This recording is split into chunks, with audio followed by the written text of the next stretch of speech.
Hello and welcome to my channel. This one really bothers me. Today we're looking into the disappearance of Tessie E. Pozar and her husband Frank. And she's 56 years old and he's 61. And the photo that you see next to their photos in their missing persons is their son. Okay? So Frank Pozar, age 61, and his wife Tessie, age 56, they go missing in 1984 from Spokane, Washington. And now the question is, did their son, Frank Jr., named after his father, did he kill his parents? So they have a motel and they go to close down the motel because they close the motel down for the winter and they go to Hawaii. And they never get on the plane to go to Hawaii. Their son moves into the motel. It starts running the motel, starts using their cards and spending their money like it's his own money within days after they go missing. Within days. It could be a day or 2 days, but within days. Within a very short time, maybe a day to 3 days or 4 days, whatever, their son moves in and starts running the motel and spending their money like it's his own money. Their luggage is found in the basement later of the motel. He's telling his siblings, oh, they decided not to go to Hawaii. They went on a cruise, but they're never heard from again. They don't try to get a refund for their tickets to go to Hawaii like they went on a cruise or anything like that. Anything like that. Now it turns out that they had given him houses so that he could live off the rental income. He had sold the houses they had given him that he was supposed to be living off the rental income for less than they were worth because he wanted to start a business, and the business failed. So they had not been on speaking terms since July of 1984, this same year, which is months before they disappeared. Their son, after they disappeared, the son began taking a lie detector test for two local newspapers had paid for it, not for the police department, but he wasn't passing the polygraph, so he became upset and he stopped taking it. So he didn't even finish taking the polygraph, and based on the partial results of the polygraph, the examiner believed that he either did something to his parents himself or he knew who did it. So they're thinking that he killed his parents or he knew who killed them. So we're going to read what the Charlie Project says. Okay, so this is Tessie E. Pozar. She's 56 years old. She's 5'7" and 138 pounds. Gray hair, green eyes. She wears eyeglasses for reading, but they were, of course, left behind. Her and her husband Frank were last seen in Spokane, Washington on October 26, 1984. Right? So they owned and they operated the Spokane Street Motel in Spokane. This is right before Halloween, right?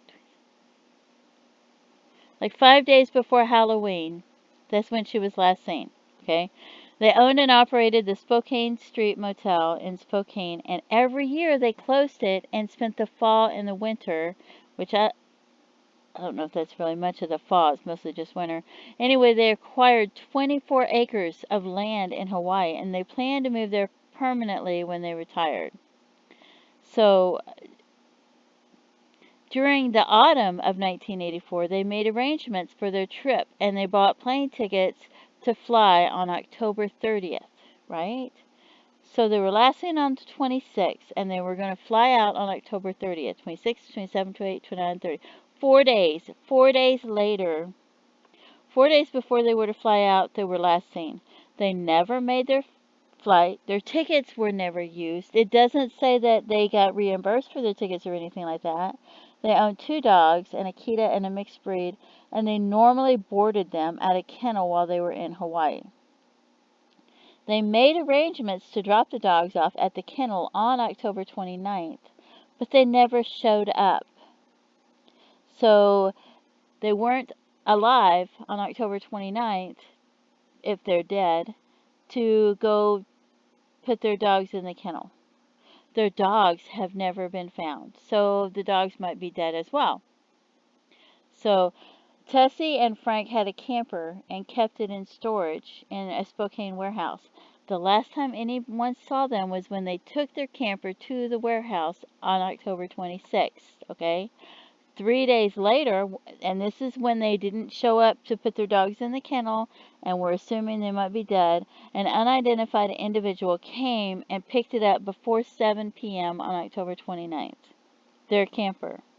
And then the camper was parked in the long-term lot at the international airport before 1 a.m. in the middle of the night on October 30th.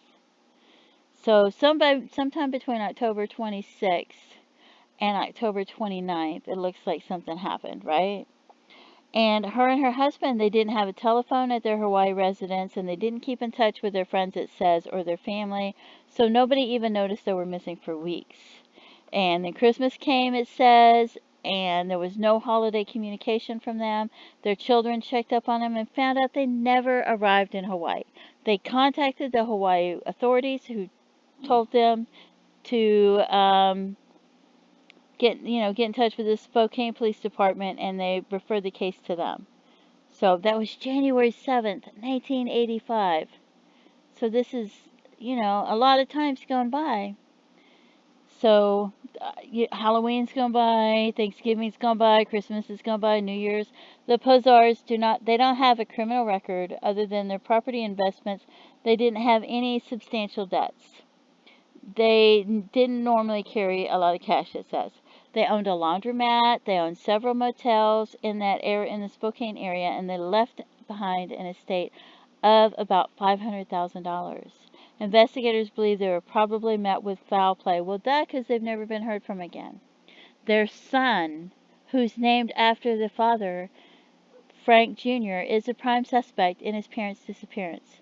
Here, there's a photo of him posted with a case summary, and in December 1986, he was found guilty of theft and forgery charges because he cashed his parents' savings bonds, used their credit cards, and signed his mother's name to a $550 check after they disappeared. He got 20 months in prison. So less than 2 years. He admitted to taking his parents' money, but he said he only did it to maintain the Spokane Street Motel in their absence. He moved in within days of them disappearing, claiming that they had given their permission for him to live there. So Frank Jr. told his sister Rose, as well as others, that their parents were sailing, but not to Hawaii. He said he didn't know what cruise line they were with. So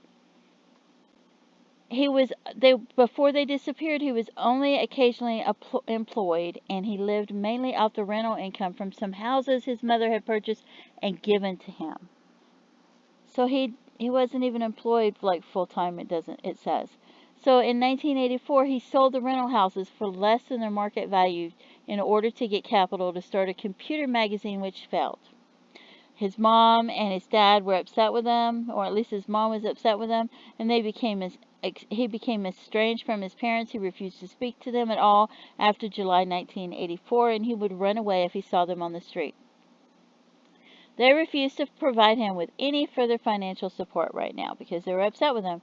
So after they disappeared, he agreed to take a lie detector, it says, but not with the police. 2 local newspapers paid for it. In the middle of the exam, he stopped and refused to cooperate any further. Based on the partial results, the polygraph examiner believed he either did something to his parents himself or he knew who did.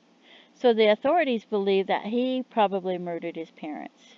After their disappearances, the items that they would have taken to Hawaii were found. Their son had them, and their suitcases were located in the motel basement that he was living in and staying and running. So he maintains his innocence and said he's never been charged. He's never been charged in connection with his parents' disappearance.